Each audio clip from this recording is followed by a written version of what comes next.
Hello and welcome everyone to today's associates meeting featuring Jeff Small, the CEO of Amblin Partners. I'm Mark Duggan, the Trione director of the Stanford Institute for Economic Policy Research, and it's wonderful to have so many of you joining us here today. We've already kicked off the fall quarter with last week's incredibly successful policy forum that examined the economic policy differences between California and Texas. You can find highlights and recording of that on our website at siepr.stanford.edu. And next week at SIEPR, we're having another associates meeting featuring Lisa Cook, a Michigan State economics professor who served on the Biden-Harris transition team earlier this year, and who will be talking about the country's infrastructure plans and needs. And we have quite a lot of research that we'll be spotlighting and sharing with you in the weeks ahead that examines issues related to healthcare, federal spending, and housing. But today, it is a gigantic pleasure to have Jeff Small with us here at SIEPR. The entertainment industry has taken on a whole new level of importance in so many of our lives during the past 18 and a half months. While we couldn't make it out to the movies during COVID-era lockdowns, most of us enjoyed a lot of escape, information, and uplift from what we were able to stream on the screens in our homes. But as we were all able to sit back and relax as consumers, the business leaders like Jeff, who are behind producing and delivering all of the content, had an enormous amount of work to do and new obstacles to contend with every day. They had to think about business continuity from both a production and employee standpoint, and Jeff will be able to share what that's been like today. He'll also give us a behind-the-scenes look at a lot of the other challenges that are facing the entertainment industry and give us his predictions for what the months and years ahead will look like, not only for studios and streamers, but also for all of us as moviegoers. Jeff has run Amblin Partners, one of the world's leading independent film and television companies since 2019. And along with overseeing the company's operations, he gets to work closely with Amblin's chairman, Steven Spielberg, on Amblin's vision, creative direction, and long-term corporate strategy. Jeff was also COO of DreamWorks, which was Amblin's corporate predecessor. And before his time at DreamWorks and Amblin, Jeff spent 6 years at Revolution Studios, Universal Studios, and the Walt Disney Company Motion Picture Group. And before breaking into Hollywood, he was up here in Northern California as a Stanford undergraduate. And it's great to have him back on the farm, even though it's just virtual, even if it has to be, even though it has to be virtual this time. So with that, please join me in welcoming Jeff. But before we proceed, please know that you can submit your questions to him through the link on your screens just below this video. And we'll be sure to get to as many of them as we can after he presents, and then I'll ask him some questions and then open it up for audience. But thank you so much for joining us, Jeff, and welcome to the Stanford Institute for Economic Policy Research. Take it away. Great. Thank you, Mark. I'm really happy to be here. Yes, it is. I feel like I'm a little bit on the farm and it is virtual, but in my office here, I do have a Stanford lithograph there behind me. I have a mini Stanford helmet here. So I feel like at a minimum, Stanford is here with me in spirit. So thank you for the introduction. Yes, I have been in the entertainment industry now for about 26 years. I've had a lot of different jobs at various different studios, and I've seen a lot. It's been a really, really fun ride. I've seen a lot of changes in those 26 years between then and now. And we're going to talk about some of them. So why don't I go ahead and I'm going to start sharing my screen here. So if everyone could be just a little bit patient with the technology, I will do my best. And there we are. Okay, and I know that on this front page, maybe we've got a little technical issue with the corners, but bear with me. So again, lots of changes over these many years I've been in the business. If you follow our industry at all, you would probably hear one word more than any other, and that word is disruption. And it's almost a cliche now. I would say it's actually kind of a little bit of a groaner when you hear it.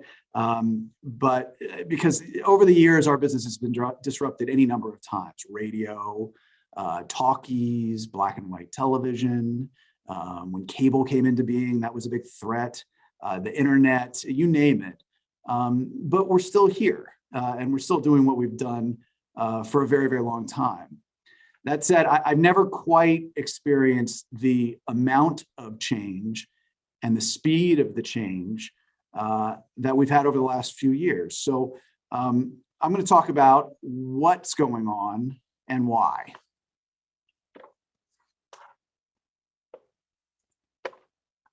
So first, before I get into the larger discussion, let's talk about who we are and how we fit into this industry. In simplest terms, Amblin Partners is Steven Spielberg's film and television studio. We're backed by investors, including Universal Pictures and Alibaba and Reliance and Hasbro and Steven himself.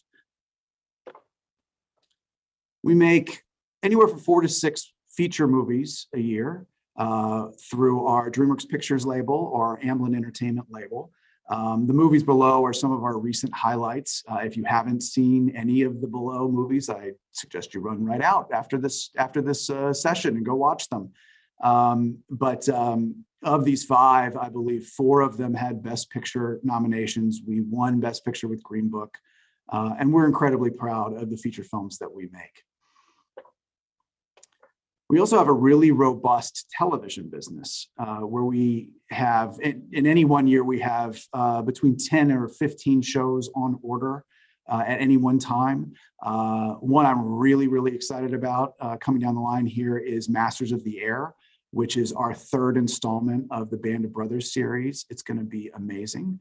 That should be out sometime in 2022. Of course, here is our real raison d'etre. In my opinion, Steven Spielberg is the greatest storyteller in history. I mean, look at these movies. I mean, there's so many more that aren't even on the page here. Goonies, Gremlins, Back to the Future. One of my personal favorites is Empire of the Sun. If you haven't seen that movie, it's absolutely incredible. Steven's an amazing director. He's an incredible producer. He's a visionary, and in a lot of ways, he's perfectly suited for the change that we're going through in the industry these days. He also happens to be my boss, which means that I'm a very, very lucky guy. Okay, so that's us. Now let's take a look at the entertainment landscape. This slide I'm going to show up here for you is basically like a microcosm of one of my favorite charts I've ever seen, which is made by a guy named Evan Shapiro. His chart is actually way, way, way bigger than this, and it's too much for this screen. And I think you're probably squinting at this enough as it is, but I highly recommend. It's easily found online. I think he may actually put it on his Twitter account, but it really is the entire media landscape, including telecoms and publishing and so forth. But this is really kind of a little slice of that map that he has. So what we have here is we have kind of different size amoeba, and it's interesting to see how these amoeba have moved around over the past few years as M&A activity has increased and new technology leaders have dipped their toes into Hollywood. So this gives you a good idea of the players and their parent companies as they sit now. Of course, I think I forgot 2 rather important names on here, which are those huge, gigantic beings. So what this tells you is that even the biggest companies in the world are diving headfirst into our business, and it's hardly a toe dip with these guys. So forever and ever, Hollywood was consistent in how it operated.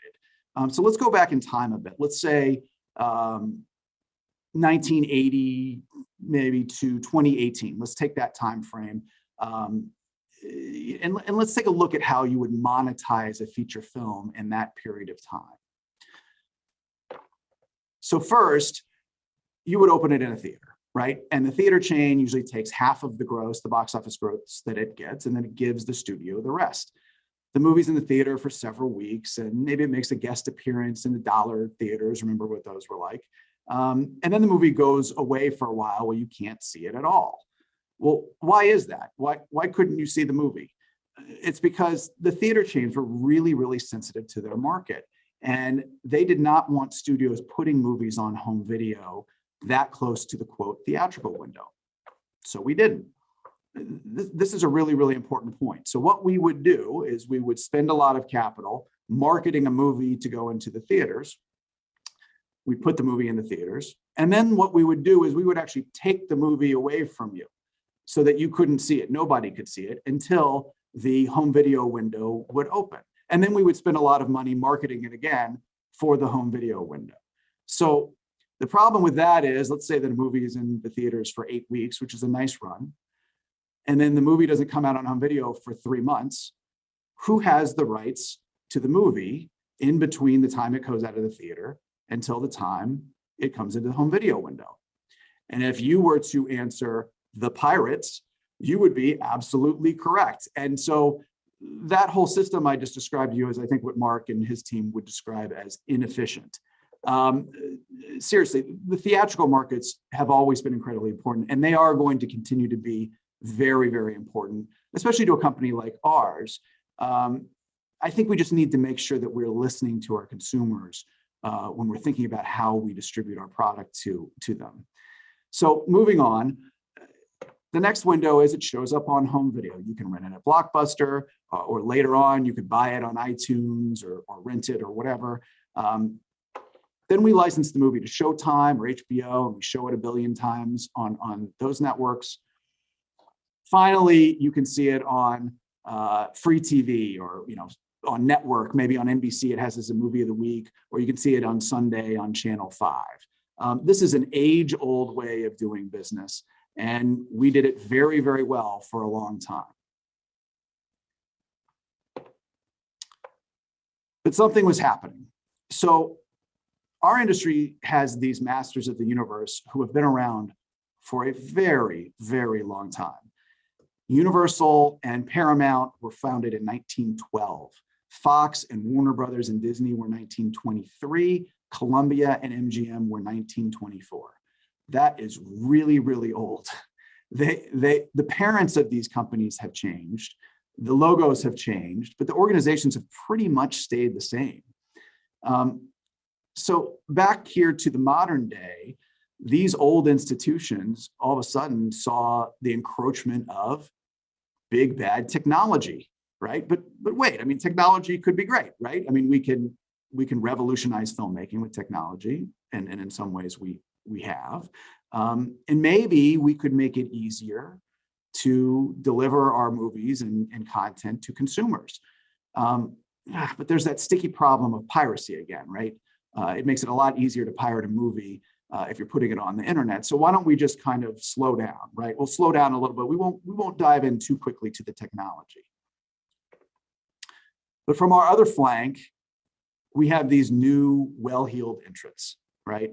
And these folks who are coming into our business are aggressive, they are highly capitalized, and they have a very Silicon Valley mindset. They're fast moving. They want change, and they want it now. So that really caused everyone else to speed up. And you can't forget the consumers.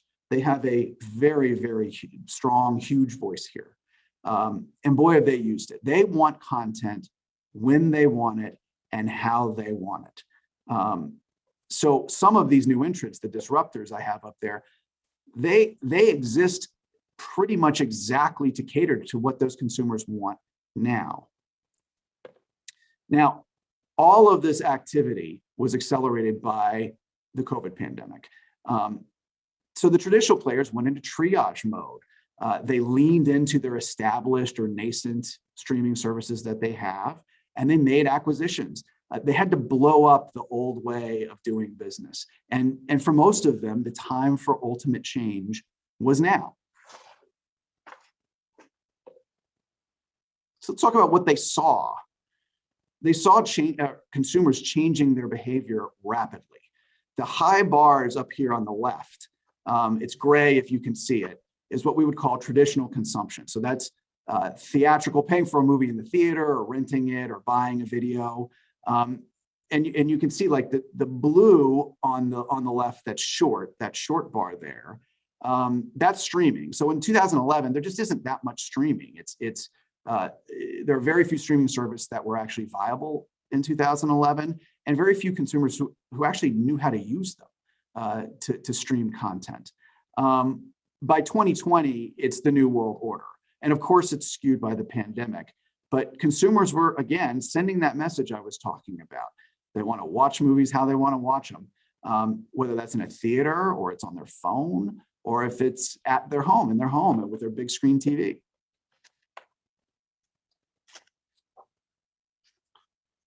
So as a result, the power of the streamers has grown, including those owned by some of the more traditional media companies.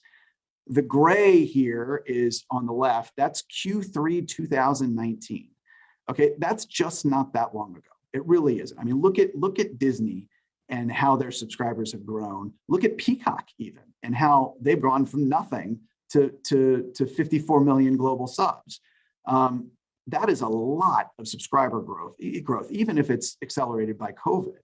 And even if some of that is just conversion from a traditional platform to a streaming platform within the same ecosystem, like HBO to HBO Max, that much transition that quickly is striking.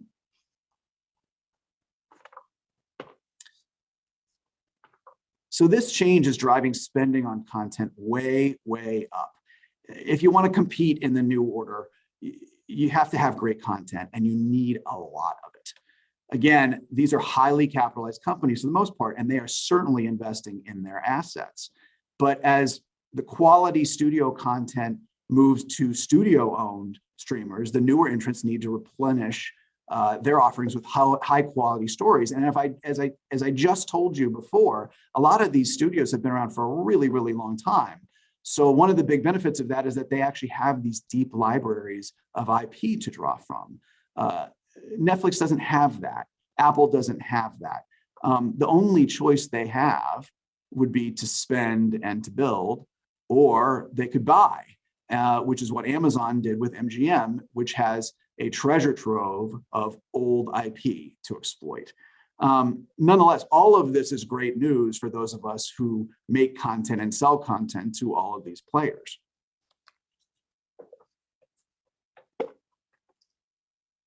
So a ton of the streamer spending is actually on feature films. And that's actually a relatively new paradigm. You can see the growth here on the right side of the chart, and a lot of it driven by Netflix. But you can remember in the very beginning, Netflix was just sending you DVDs through the mail.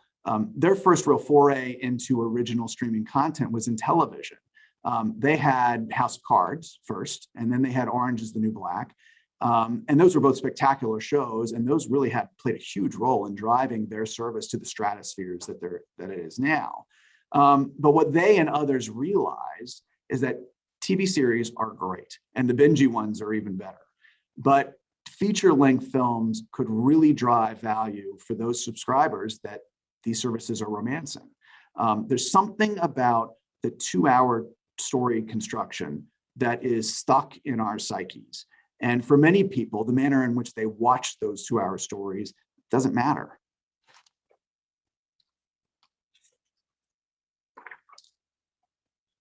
So all of these services are looking for stickiness, right? So they want you to stay nice and cozy inside their little ecosystems. Netflix had a head start. So they pretty much had the universe to themselves for a while, so to speak. But they do an amazing job through their offerings and through their technology of keeping folks coming back for more and more and more. 625 minutes, or a little over 10 hours a month per household on Netflix alone. That is a lot of time. And by the way, I'm certain that those households aren't just watching Netflix. So they're consuming a ton of content, and they're spending a lot of time doing it. On the other hand, if you look at this and how much time households are spending on these services, how could a traditional studio compete without adapting?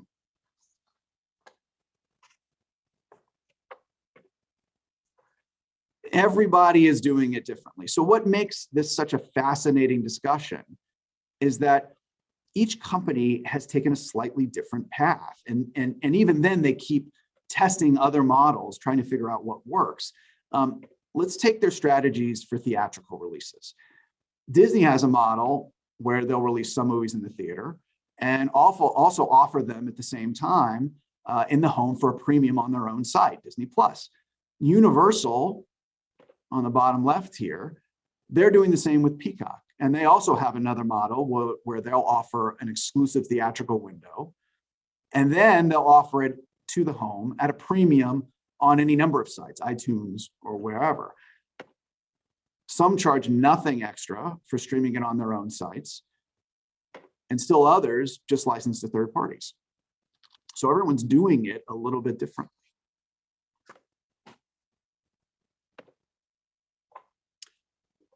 As far as their more general strategies, these are different too. You have your standard monthly subscription services, pay me every month and you get all the goods. Then you have the services that are limited, that are linked to your existing cable subscriptions, or you already have HBO, then great, you get HBO Max along with it. Then there are the others. Apple has Apple TV, but they also have the iTunes Store. Amazon has the ever-present front porch clogging Amazon Prime service. Peacock at this point is looking a lot like their traditional linear services with some premium toggles, but again, they're starting to offer feature films as well. They're basically what Hulu was like until it went under the Disney umbrella. So there are these distinct strategies. And if you look ahead 5-10 years, it's pretty blurry as to who might actually win and who might actually lose. And furthermore, again, to get to the promised land, are these companies going to build or are they going to buy?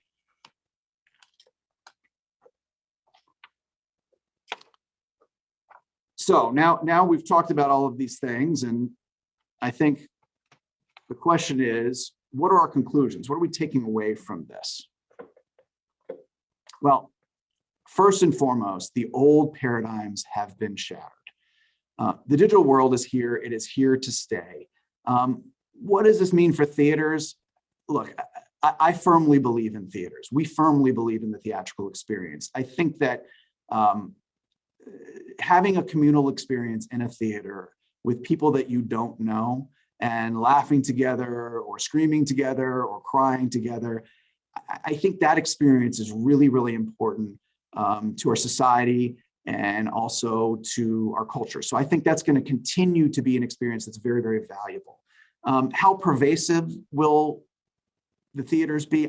Time will tell. I don't know how to answer that question right now. But whatever the outcome is, consumers are going to have a ton of choices of how they want to consume content and when they want to do it. Next, all of the players are doing it differently. This is uncharted territory, and they're searching for the right model. And it's entirely possible that there might be multiple models that are the winners at the end of the day. We don't know. Next, the pieces are still moving around. Amazon bought MGM. Warner Brothers merged with Discovery. Brands like Hello Sunshine are being sold for massive numbers. All of this is in service of that middle box there. What are the right ingredients to be the winners at the end? And finally, here is the biggest takeaway. Peel the onion, cut through all of the stuff that I've told you about what's happening right now and the past, and here's where what you're going to realize. Great storytelling still drives the market. Marvel movies work because they're great. Ted Lasso is absolutely wonderful. Consumers are smart and they are fickle. They know what great stuff is. And the winners are going to be the ones that make the most compelling content and who tell the best stories. So that's the great equalizer, quality storytelling. You've seen this picture here with Elliot and E.T. It makes you feel something. That's what the industry is striving for. And selfishly, it's why I'm so excited to go to Amblin, to go to work every day. Great stories. And hopefully that's what we'll continue to offer. And that's what our industry will continue to offer. And you all will keep watching it. So with that, Mark, I hand it back to you. Great. Thank you so much, Jeff. And thanks for sharing those slides and all that data, which I sincerely appreciate. And it's a complicated landscape. For me, as some know, I study the healthcare sector a lot, which has also changed during COVID. And I think the changes in entertainment almost dwarf what's happened, the changes that have been caused in the healthcare sector, which are, quite quite considerable.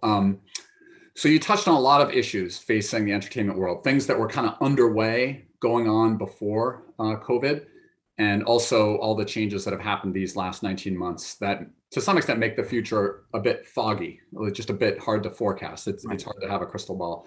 So this is all super interesting to me, and I think our attendees conceptually, but here you are every day, you're running a business, and I'm curious, and it seems like you're bullish on the industry. So can you share some insight, just big picture, high level, what makes you bullish and what keeps you up at night kind of thing? Yeah, I mean, look, I am bullish. I am really bullish on our industry. I mean, I think there's a little bit of a misconception out there that the movie business is dying. I mean, you kind of hear that, and I think there's a little bit of a narrative that that's happening. And I just don't think that's true. I think if you look at some of the things that we just talked about in the deck, and you'll see, and if you look a little bit more closely, that the demand for product, the demand for feature content is as high maybe as it has ever been. These services are investing incredible amounts of money. And here's another thing I think that's worth talking about.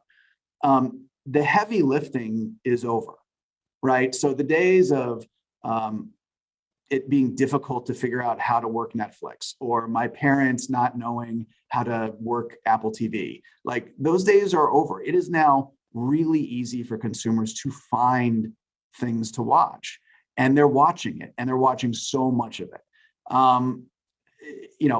So the studios we'll spend. That's great for our economy down here. It puts a lot of people to work, and it keeps my studio humming. And so that makes me happy. That makes me bullish. As far as what keeps me up at night, yeah, I mean, I guess it's probably things like COVID. It's how susceptible we can be to external events in our environment. Now, at the same time, our industry has adapted really well to COVID. While people are still staying away from the theaters quite a bit at this moment in time, I do think that they will come back. As far as production is concerned, we're all doing our best to get these movies made, and TV shows are back on the air, and we've been really resilient. Yeah, it was very exciting. 2 weeks ago, I took my daughter and her friend to be in a movie theater again. It was fun to be there, but it felt a little different. Yeah. I was glad to see it was still there. It hadn't converted to some other sort of a facility. So I have to tell you that people that I speak to who go back to the movies for the first time, it feels great. People are excited to be there. It makes them remember why they love going to the movies. Right, and I was strangely happy to spend $8 on that thing of popcorn. Delicious. So you mentioned some really interesting. You sort of zoomed in on some of the key players here, and what's striking to me is that all of these organizations, companies, they seem to be tackling this same problem in very different ways. And can you give just us a sense of why you think some are choosing certain paths and others are choosing different paths, and what's kind of driving those decisions? It's obviously a hard landscape in which to optimize, and economics is all about optimization. And how are companies optimizing, and why are they ending up at such different places? Yeah, that's a great question. As we were putting this presentation together, I was thinking a lot about that. I don't know that it is entirely different from other industries in that, let's take, I don't know, I'm not fully versed on the electric vehicle business, right? But my guess is that philosophically and methodologically, Ford and BMW went about building those businesses very differently, right? They certainly built them very differently than Tesla, right? So there are, it's a paradigm, I think, that exists as disruption comes into various different industries. But as far as ours is concerned, I'll try to, there's lots of ways I could answer it. I'm going to try to answer it in a way that doesn't get me into trouble. I think what is happening is that most of these players are leaning into historical strategies that they've had. Okay, so a pretty safe example is Disney. All right, so Disney, starting back in 2006, made a conscious decision by buying Pixar and then by buying Marvel in 2009 and then buying Lucasfilm in 2012, that they were going to lean into brand verticals, right? And they did it exceptionally well. I mean, some would even just say they are the winners, right? They did a great job of exploiting those brands. So naturally, when they start Disney Plus and by extension ESPN Plus, they're going to follow that same model with those brand verticals. And those are huge, powerful brands. And that's what they're going to have. They also have Hulu, which gives them some flexibility because Hulu could be a little bit of a catch-all for some of their the Fox assets that they bought, and really anything else that they want to do that doesn't fit one of the big brands. But they are following the model that they as a company followed 5 years ago, right? Or 10 years ago. And I think if you look at the presentation that we just did and kind of think about each of those players, some of what they're doing in the streaming space actually replicates traditionally how they've looked at the traditional business. That's great. Super interesting. And we've got some great questions coming in, but I just want to remind people, feel free to submit your questions at the bottom of your screen. And so, I grew up in a period 40-ish years ago when, Steven Spielberg was obviously a big player. I still remember going to see E.T., going to see Jaws, and many of his other films. So it's hard to sit here and not ask you about him, what it's like to work with him on the business side. He's a legendary director. What's he like as a boss, as a leader, chairman, and so forth? That's a really easy one.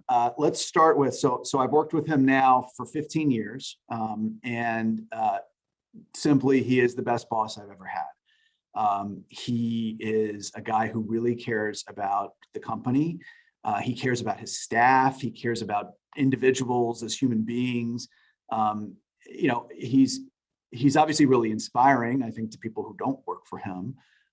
But he's actually really down to earth for someone who is the guy that he is. As a businessman, he is thoughtful. He is engaged. He's in the office every single day that he's not shooting. Obviously before COVID, I can't beat him into the office. If I try to get into the office at 7, he's in the office at 6. It drives me nuts. It's like he's taunting me. But in any case, he touches everything that we do. He reads every script. He approves every director, even the ones that he doesn't put his name on. He sees all of the P&Ls. He knows the financials. He asks about them. He really does like the gig of being the studio head. We have investment partners. He sees his investment partners as family. He feels really responsible for taking care of the trust that they've put in us. And he also loves, he loves kibitzing with them. He loves having our board meetings. He loves, they give him a lot of feedback that he appreciates. A lot of it, all of it very honest, but he also loves kibitzing with them and talking about the news of the day and telling stories and he really loves having those people around him. So it's a lot of fun. It really never gets old. It doesn't. That's super interesting. And he is.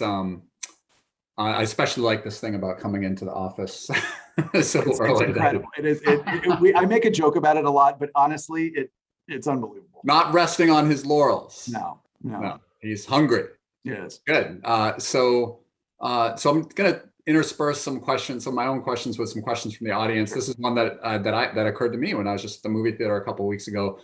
Another thing that has changed over the last few decades is quality. It used to be the case that people went to the theater for higher quality movies, but now we can have that experience at home. And theaters are, as a result, experimenting with trying to give a better experience to people, bigger seats, alcohol, and so forth. So do you foresee this? Are we kind of where we're going to end up, or do you think theaters are going to look very different in 5 or 10 years? I think that this is a great development. I think thinking of a theater as not just a place where you go and watch a movie and that's it, and instead being a great night out is a really, really important thing. And I was talking to someone actually about this exact thing about a week ago, and we were talking about Topgolf. Okay, I don't know if any of you have ever been to a Topgolf, but it's basically a bowling alley for golf. But instead of having to spend 5 hours on a golf course, what you do is you go to this place and you eat typically horrendous food, but it's really fun, and people drink beer and you hit golf balls and there's games involved and all that kind of stuff. And it really can be a great night out. And when you go to the movie theaters, when I went to the movie theaters, when I was little, you went and it was kind of just a place where you watched the movies and the floors were sticky and you had, popcorn and Coke and that was it. And these days, the idea of, I want to go out on a date or with my family or with my friends and go and eat something good and maybe get served to my chair, and my chair is real comfy, and the quality of the screen and the sound is amazing. That's what I want to do. And frankly, I'm also probably not going to be quite as price sensitive to it because it's a night out. I'm not just going to do one thing. I'm going to actually have an entire experience. I think that's the way that we're going to be going. And I think it's great. As someone who's about to get on a plane in a few hours, I wish the same trend had going on in planes, but it's not. And I think I have I don't like your chances. So anyway, another question from our audience. So this is just as background before getting to the question. So in teaching this class, in teaching my classes, I often will say at the beginning of a class when I'm teaching it that the US represents only about 4% of the world's population. And, we're about 330 million out of almost 8 billion. So we're about 4%. And so there's a big world out there. And so can you tell us a bit how international distribution has affected both US creators and creators in other countries? And in other words, how universal of a distribution system will the future bring? Well, I mean, it's already kind of here. It's a great question, and I think it's something that we think about every day. It used to be a time 20 years ago or 30 years ago where you could make a very domestic comedy, something that's small and something that would only appeal to American audiences, and that would be fine, and you could kind of get away with that. Those days are pretty much gone. I mean, we really need to be making movies for global audiences because there's such a global marketplace for our products.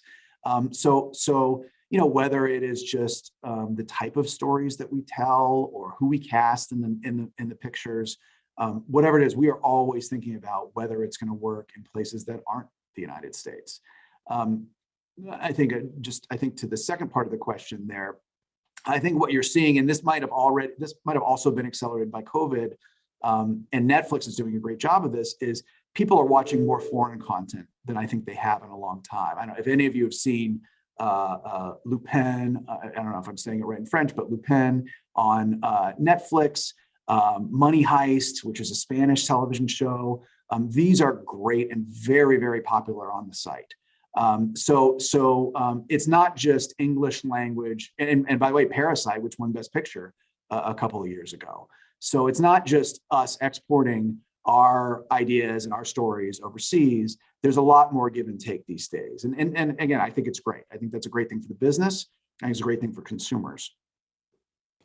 Terrific. Thank you so much for that. Here's a question that I think is interesting for our audience that I haven't really thought much about, but to what extent has the wide range of screen sizes, huge screen in theaters, large screen TVs in homes, small screens on computers and tablets, very small screens on phones, has that really changed the way that movies are composed, that variation?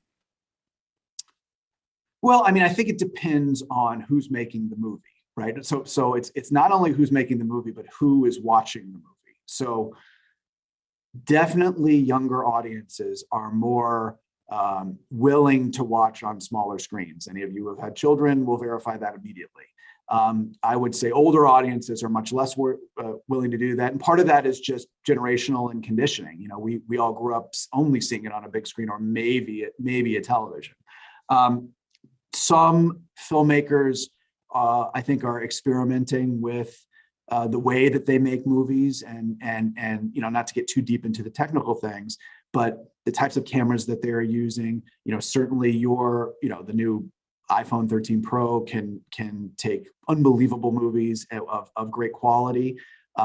So I don't know if that is just a function of the screen sizes changing as much as it is just technology, having more options in the way that you shoot things. What I will say is something that shows up on your phone, if you choose to watch it that way, it's going to look a heck of a lot better today than it did 10 years ago. Absolutely. No, that's definitely true. And I can confirm with as a dad with two teenagers that they watch plenty on their phones. It's amazing. So let's talk a little bit about COVID. And so can you describe, I mean, as an economist, it's been very interesting to me over the last 19 months. It's obviously been a horrific experience in a million ways, but it's been, there've just been so many changes in government policy, lockdowns, all sorts of things that have changed over time. Can you describe a bit what it's been like to figure out business continuity from a production standpoint and from an employee standpoint? CEOs have dealt with challenges on multiple fronts that are clearly unprecedented. What's been the hardest part of that? Yeah, I have a couple of different answers to that. I think I have to give just the first answer with perspectives, right? So, I'm not on the front lines. My brother's an ER doctor. He has it way worse than I do. My neighbor is a firefighter in California. I'm not doing any of those things. So I can't feel sorry for myself every day when I'm trying to put movies together. That's the only piece of perspective I have to give, is because these are people that I talk to. But let me go back. Let me give you the answer to the question. So first of all, from an employee level, that's been really difficult. I miss my coworkers. I really do. I chose to work at a small company. We're relatively small, and we know each other really well for the most part. And before COVID, the meetings we would have, or social events, or happy hours, or whatever, that's actually where I believe trust and creativity and happy accidents occur, right? And that makes for not only a happy workplace, but incredible ideas. And you just can't replicate that on Zoom. You just can't. And so I miss everyone as human beings, and that's been really, really difficult for me. We've done our best in trying to keep people connected, whether we are doing trivia nights or whether we're doing, online screenings of things. I had my staff every week, a different employee sending out to the staff emails about what's going on in their house and with their kids, and just to keep everyone connected. Because the worst thing you can have is to have people who are disconnected and then become lonely. And we don't want that for our people. So that's been really, really hard. The other piece of it, let's start with productions. Let's start with the premise that movie and TV sets are fun, right? In pre-COVID days, they're fun. I mean, if you've ever been on one, they can actually be a tiny bit boring sometimes as you're waiting for the next setup to happen. But generally, that's where the magic is being made. Right now, so much energy is put into protecting these productions from COVID, and necessarily so. It's not a lot of fun. We are incredibly locked down. We have an added layer of seriousness on top of everything. There's no visitors. There's no cast dinners, and it has just absolutely changed the way that we go about producing things day to day. But look, we have to do it, right? We have to do that to protect our assets and to protect the livelihood of the cast and crew that we work with. And so we're going to keep doing it. But again, I mentioned this before. We've been really resilient about it. I'm really proud of how we have kept moving. We owe it to our shareholders and our employees and our consumers to keep making movies and to keep the trains running. We shot a movie last fall in the middle of everything in Hungary, and we didn't lose a day.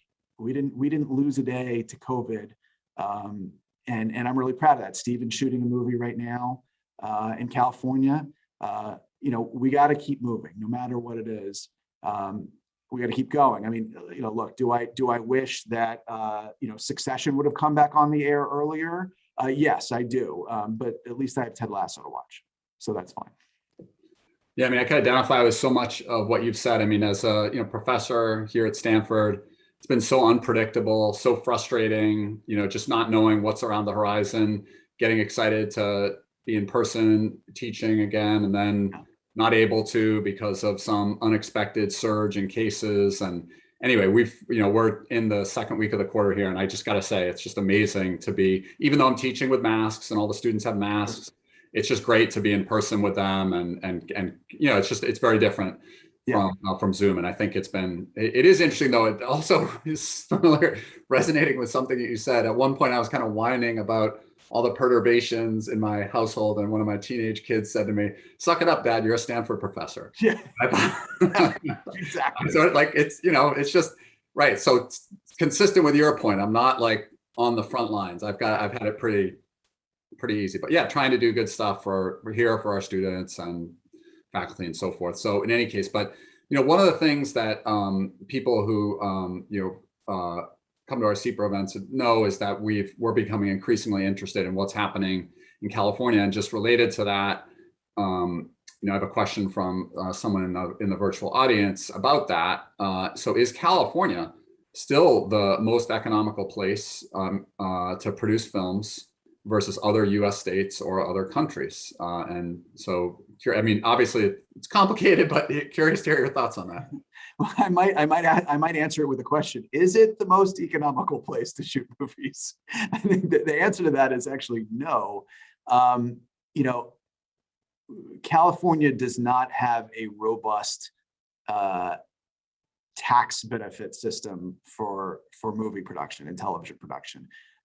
We shoot the large majority of our films and television content outside of California, either in states that have tax credits for us or rebates, or in countries that have the same. I mean, oftentimes you're just shooting on location, a place that looks the best. So the creative element is really what drives it. But it is expensive to shoot movies in California.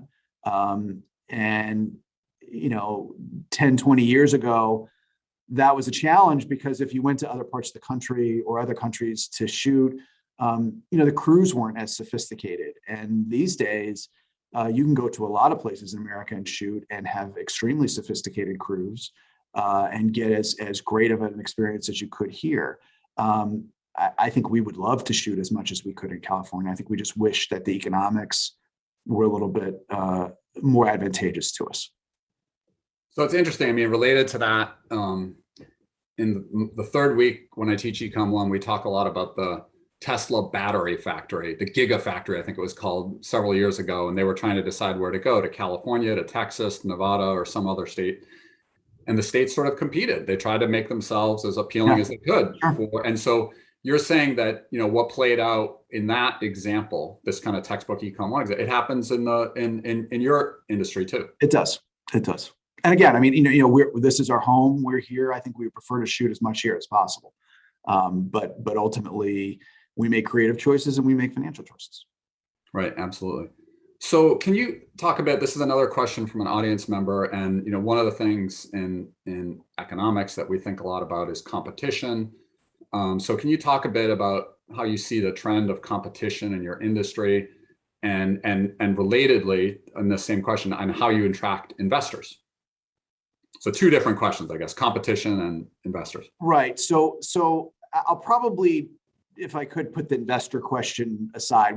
We have investors already that we've had for a long time, and we're not public, so we don't really pursue investors. It's not quite relevant to us. Right. Okay, great. Yeah, but the competition one. But so competition, absolutely. So competition, wow. I mean, it's out there, and it is fiery. I mean, it is not only, let's just talk about the movie business for one.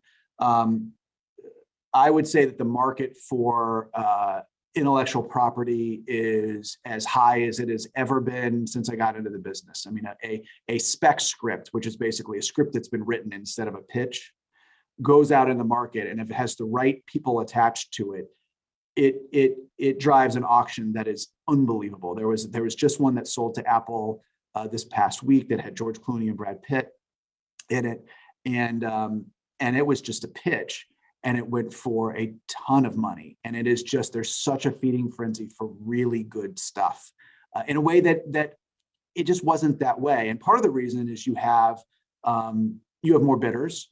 You have bidders with deeper pockets. A lot of the streaming businesses are now bidding for this content too. And that's driving prices up. It's also, it's also driving prices up for talent. The more movies there are, the more services that are willing to pay for it. It almost feels like that there is a smaller supply of talent, and everyone's trying to get the same ones. Part of that, by the way, is because of television. There's so much television production going on. And it used to be that if you were a features actor, you just stuck to features.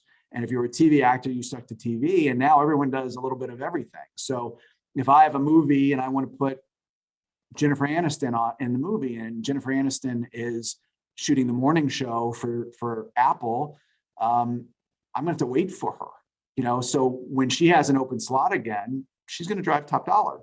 So competition for properties, competition for talent, competition for release slots, where what's the date we're going to release the movie. It feels like every weekend there's a Marvel movie, so you're competing for that too. So it is incredibly competitive right now. Again, good that everyone wants to get the best stuff, and hopefully we're one of the ones that deliver it. But it's not easy. Yeah, it's in general, all else equal, economists, we tend to like more competition. Yes. Look for less. So we tend to think that's good for consumers. So that's music to my ears to some extent. And it can't, like, it can be tricky. In some places you can have too many players, and it can overwhelm consumers. But I think in general, first order approximation, more is better in this space. So go ahead. Sorry, to go back to that too, it kind of goes back to this premise I was talking about before. This much competition, the best stuff's going to win, right? I mean, the best content is going to win. You make great content, people are going to bid a lot of money for it. Absolutely. So from a consumer COVID standpoint, do you have a sense of when you think moviegoing, you presented some great data at the beginning showing that moviegoing had been trending down 2011 to 2018. But it obviously a discontinuous fall in 2020. And partly it was as high as it was in 2020 because we had January, February pulling it up. But if you could, but do you have a sense of when you think moviegoing will go back to normal, or is this is kind of where we're at now, the new normal? Yeah. So I think my answer to that would be, what is normal, right? What qualifies as normal? Is it we're back to 2018 levels of moviegoing? Is it we're going to movies, movie theaters without masks? Are we moving back to old traditional windowing? The only thing I can say is probably whatever I would guess would be wrong. It's kind of a luxury to guess when that's going to be. I just don't know. I really, what I focus on, this is like a sports answer. Really what I focus on is going day to day and adapting to wherever I am. We had to adapt when the economy collapsed in 2008. We're having to adapt to it now. If we can get back to a place where everything feels like it used to be pre-COVID, whenever that is, I'll be thankful. But for now, I have to be ready for as long as it's going to take to get to that point. Could be 6 months, could be 2 years. I just don't know. Well, yeah, I was excited to go my one time. I hope to see many more trips to the movie theater in the coming days. So got a couple more questions, and we had so many great questions from the audience, so I can't get to all of them, and I apologize everyone in advance for that. But let me just ask you what you think of the M&A market. Do you think there's more MGM, Amazon type deals ahead, Discovery, Warner Brothers ahead, or more smaller content roll-ups like Hello Sunshine, Spring Hill, and so forth? How do you sort of see the M&A landscape? Yeah, it is. That is on fire right now too. And I do think we're going to see a lot of activity over the next 18 and 24 months. It's going to be big assets. It's going to be small assets. Just for the sellers, it's really, the sellers are really kind of medium or small size companies. It's already so hard to compete, right? So you have to spend so much capital potentially building a streaming service, and then that service has to be great to survive. They're cable assets that are going to find it increasingly difficult to get carriage. So an exit might be the only way to really capture shareholder value in a hot market. For the big players, the buyers, it's really about scale, right? And it's about, let's grab the pieces off the table before someone else does and plug them into our ecosystem. If you look at what's happening in music, there are music publishing assets, and in music is considerably more homogenous than the movie business is. It's a feeding frenzy. I mean, the multiples are unbelievable. I mean, they're huge, and every sale of a music publishing asset is an auction. There are no bargains, but debt's cheap right now. Stock prices are through the roof. So there's a lot of ways to skin a cat to try to get a deal done, and everyone loves doing deals. These smaller deals that you're seeing, the Hello Sunshine deal, or to the extent that there ends up being one with LeBron's company or Will Smith's Westbrook, those are going to continue too. These people are brands themselves. They're incredibly influential with their specific fan bases. And by the way, these people are really, really smart too. So they know what they're doing. So the buyers of those assets see the opportunity to amplify those voices with a little more corporate oomph, and also take advantage of those brands' ability to reach consumers in kind of every way imaginable. So that's kind of a long way of saying, yes, I do think this is going to continue. I think it's going to be a very, very active market over the next 2 years. Great. Thanks for that. Super insightful info. So I really only got time for one more question, even though I've got a ton of great ones. So it's a very hard but I think this is a really good and important question. So while we're seeing more content made by and about people of color, women, and so forth, is the power shifting at the tops of the key players in the industry at all? Yeah, I mean, let me start with the premise that ours is a business that was very, very slow to adapt to the changing world.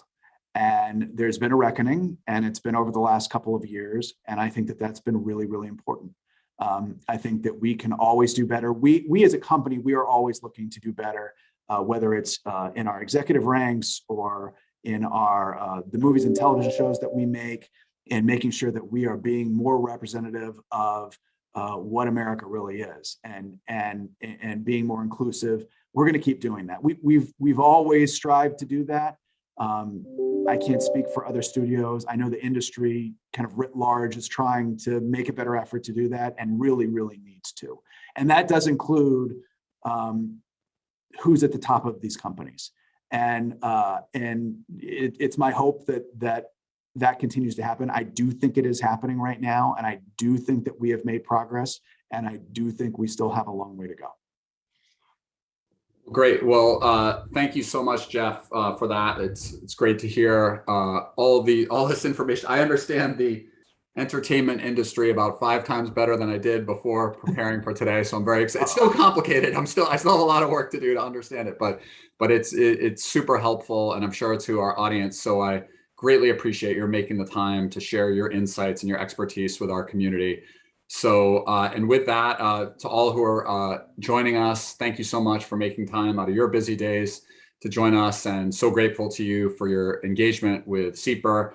And we'll try to keep bringing you great content virtually and hopefully in person before too long, like this one today. So thank you so much, everyone, and hope to see you again soon.